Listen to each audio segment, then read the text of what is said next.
Welcome to JazzTime.com. JazzTime.com is an online store that buys sells trades authentic luxury watches.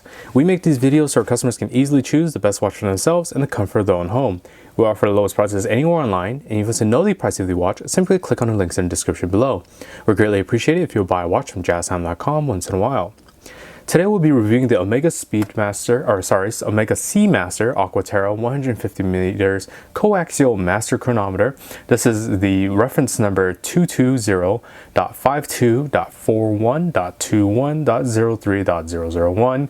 And of course, as that's quite the long reference number as typical with Omega watches in general, we have the links in the description below for this particular watch if you're interested in purchasing it.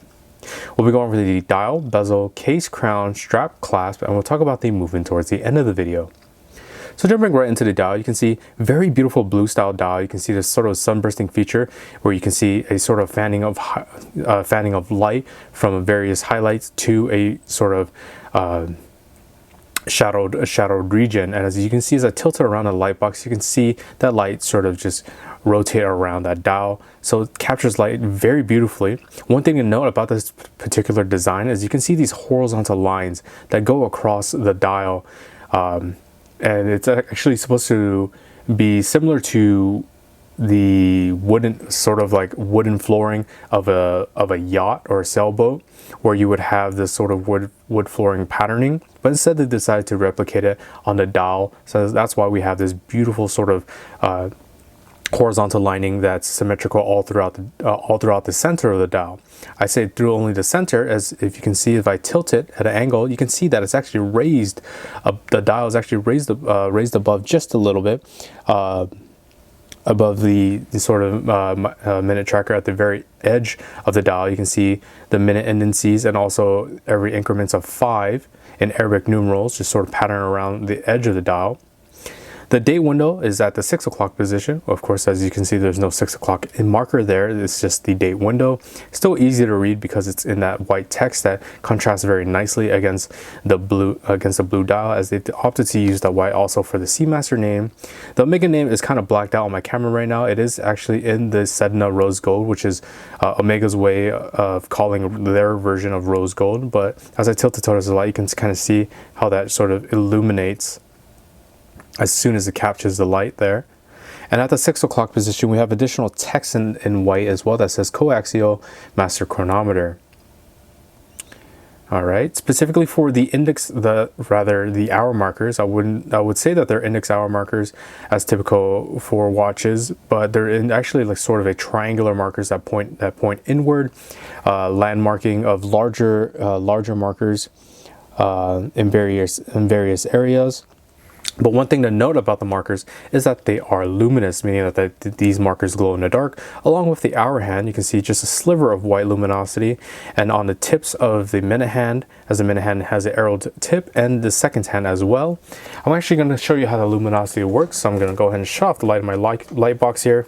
You can see already illuminated just due to the light box light. I'm just going to illuminate just a little bit more to make sure you can see that full power of the luminosity. So this watch will be very easy to read at night.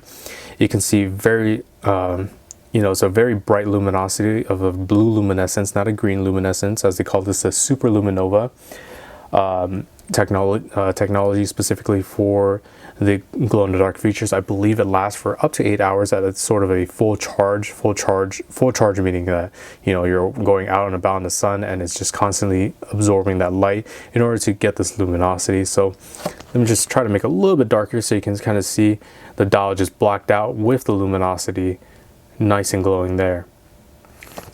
All right, so nice thing to have, of course, because you do want to be able to read your watch at night as well. All right, moving on to the bezel now. The bezel is just a high polished sort of dome smooth bezel. You can kind of see very nicely polished all throughout, and that's also in the Sedna rose gold. And then moving on to the case now. The case is also, of course, in that Sedna rose gold. The chamfers are a little bit larger on this type of watch. You can see from the nice high polish from the tip of the lug as it sort of curves its way into the body of the case. Very beautiful contrasting of that satin finish, which is this brush steel look that sort of is on the sides of the case, but also at the very edge tip, so it gives this nice little triangular shape, making it very angular in look, while also contrasting very nicely against that fully high polished finish. The size of this watch, you're looking at a 41 millimeter case. So from my index finger to my thumb here, that's 41 millimeters in diameter, with a between the lug width of a 20 millimeters. And from the side profile view of the case, you can see actually is a little bit larger than normal watches in terms of the sort of thickness of the watch. So I believe this will still fit under those suit cuffs, dress cuffs very nicely, but it might just protrude just a little bit. But you can see very beautiful usage of the high polish at the very edge of the bezel, and then you have the nice satin finish, and then the case back as well, sort of sandwiching it with another nice high polish. As you can see, it captures those highlights from the light, and contrasting against the sort of smooth lighting on the satin finish. And I'll show you the other side as well with the crown, and you do have the Omega crown logo there. For the crown itself, the crown functions as we move on. It's not a screw down crown, it's simply just pulled, as I just did. I just pulled it to the initial position, which will allow you to jump the hour hand. As you can see, as I just sort of move the hour hand, it just jumps to each individual hour marker. And of course, this is the only way, this is one of the ways you can change the date as well, as there's no particular date setting functions. You do have to do 2 revolutions of the hour hand, as of course, as that makes sense, of 24-hour period. So let me do that one more time. So this is the first revolution, second revolution, and then the time changes. And then going backwards, you can see it changes back. And then pulling the crown out to the next position will allow you to adjust the hands bidirectionally. Of course, this does stop this hacking movement, or the second hand, as you see, it's stopped right below the 9 o'clock position. And that allows for precise time settings, such as to an atomic clock online. You can set the time down to the exact seconds, and then pressing the crown back in, we'll start that second hand once more and keep this watch water resistant. Water resistant only when the crown is tight against the case, as I just did. You can see that I'm pressing down against it just to make sure that it's tight against the case. And as I've mentioned with the watch, the sort of long watch description before this, you're looking at 150 meters of water resistance, which is about 500 feet. All right. So moving on to the strap now, you can see it's a beautiful blue strap. This is a rubber style strap. Nice patterning from the edge of the strap, sort of that sort of weaved basket look to it down the center, with a nice matte finish of the rubber on the top, with nice contrasting stitching from stitching into the rubber itself. You can see that patterns very nicely throughout. There's no tapering. There's no real tapering from that tapering from the lugs itself, because usually watches, they have a large tapering from the lugs and it goes down into a nice edge. This one sort of keeps its shape uniform from the lugs all the way throughout the strap. Here is the clasp, as you can see in that Sedna rose gold as well, with the Omega logo, and it's simply a deployant, so you can just press the 2 side buttons as I just did, top and bottom, and it opens up for this clasp here, this beautiful clasp here, with the Omega name on that clasp itself. And then you can adjust of course you can adjust the strap however you like. It's sort of similar to a tang buckle. You just go ahead, you can just pop this portion of the strap off, and then set it to whatever hold that you need. So I'm gonna go ahead and close that once more. You can see very nice and secure, released by pressing the 2 buttons. Very quick and very easy to use. All right, so let me actually show you the movement in the back now. So it's actually a very beautiful movement.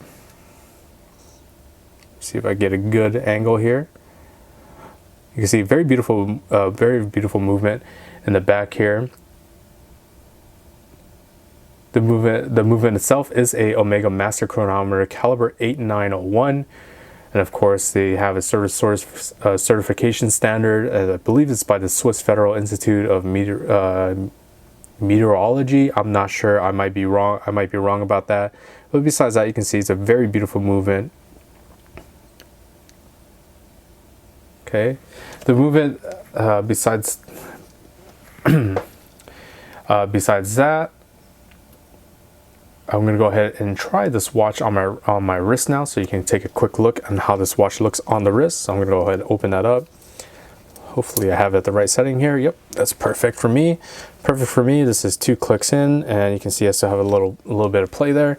And you can see it's just an absolutely beautiful watch. Usage of the blue matching blue, especially with that teak design. You can see as I sort of tilt it towards the light, that horizontal design looks absolutely gorgeous. With the blue rubber strap, with the nice contrasting stitching of white, and that side profile, again, mentioning that the highlights captured nicely by the high polish areas, with that sort of satin finish, diffusing the light very nicely across. You can see it doesn't sit too high off my wrist.